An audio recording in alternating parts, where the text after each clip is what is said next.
back. 3, 2, 1.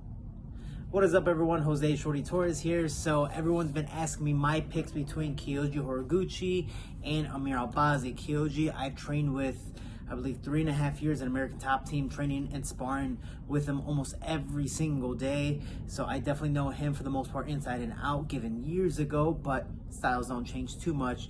And seeing his career, how much he's blossomed. And then Amir Albazi, I fought him in Jordan in 2019, and I was also his first loss. But seeing how much better he's gotten in his career, being number 4 in the UFC, and I believe even higher before he lost to former champ Brandon Moreno, he's done a lot in his career. But who do I believe is going to win? Long story short, and again, I respect both fighters. I know them both very well. So when I say this, it is opinion-based and just from the outside point of view of what I believe. I think Kyoji's going to win, and I think Kyoji's going to have a dominant win. I think Amir Albazi's last performance does show that, but I'm going to give my breakdown to why. So, from what I believe, Kyoji Horiguchi, let's break down his style. He's very strong, explosive karate style, going back and forth, jumping back and forth, and he's very, very fast.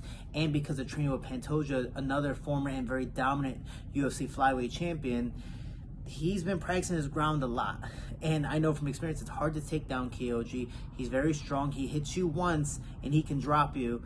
And even when you do take him down, because he's so strong and explosive, it's hard to keep him down. But then you look at Brandon Moreno and his fight with Amir Albazi. Amir Albazi struggled. Brandon Moreno was a stick and move. I think Kyoji moves a lot more and is a lot faster and hits a lot harder. Albazi does take a lot of shots. And he does shoot in for takedowns, but he's not a wrestler. He's more jiu-jitsu style MMA. That when you run into him, he grabs you and takes you down. And I think he's very good at it when he is on top. But I believe he's going to struggle, not just taking Kyoji down because of how strong he is, but grabbing him because of how explosive he is, going super fast back and forth. Albazi did not look great his last performance, and given it's been months since then, he's had a lot to work on. Hopefully he has improved because he's going to need that. But how drastically he needs to improve to fight, at least stylistically, against Kyoji Horiguchi, I don't believe he's going to match up to it. And I say this respectfully. I think they're both phenomenal fighters, and I wish them both nothing but the best. But when it comes to matchup, looking from the outside point of view and training and have fought one of them before, man, I think Kyoji's going to have a very dominant performance. I believe Amir Albazi is very good.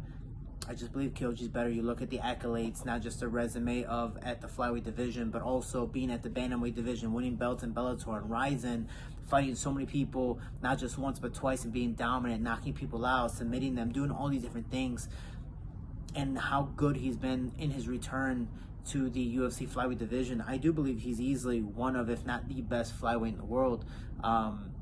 And I think for Amir Albazi, he had to take this fight to show how good he really is. And his last performance didn't show that, so he had to take another tough fight, especially being top 5 in the UFC. But it's just stylistically, it's a bad matchup, and matchups make fights. And I think because of that, Kyoji is gonna have a very dominant win. And because of this win, I believe he deserves a title shot. If not worse was worse, I'm a little biased. I'd love to see him versus Manel Cape in the UFC with that rule set. Because that's just a fun, fan, entertaining fight for me. But that's just me. Another Ryzen rematch, if you want to say. But we'll see what happens. And again, anyone can win. I wish nothing but both these fighters the best of talent, skill, and performance in their fights, and hopefully they're both injury-free after so they can fight again. But I think Kyoji's going to have a very dominant win, and we'll see how much Amir Albazi has improved, but he's going to have to do a lot to get Kyoji against the cage, to take him down, and also to hold him down, and I believe it's going to be too much for Albazi to handle. But again, we shall see. I hope and wish nothing but the best for both of them, but those are my picks, and I believe Kyoji's going to win. And with that being said, if you guys want to see me or hear me talk about different matchups, please let me know, and I'll do another breakdown video. But we'll see what happens, and good luck to both these gentlemen on February 7th. Take care.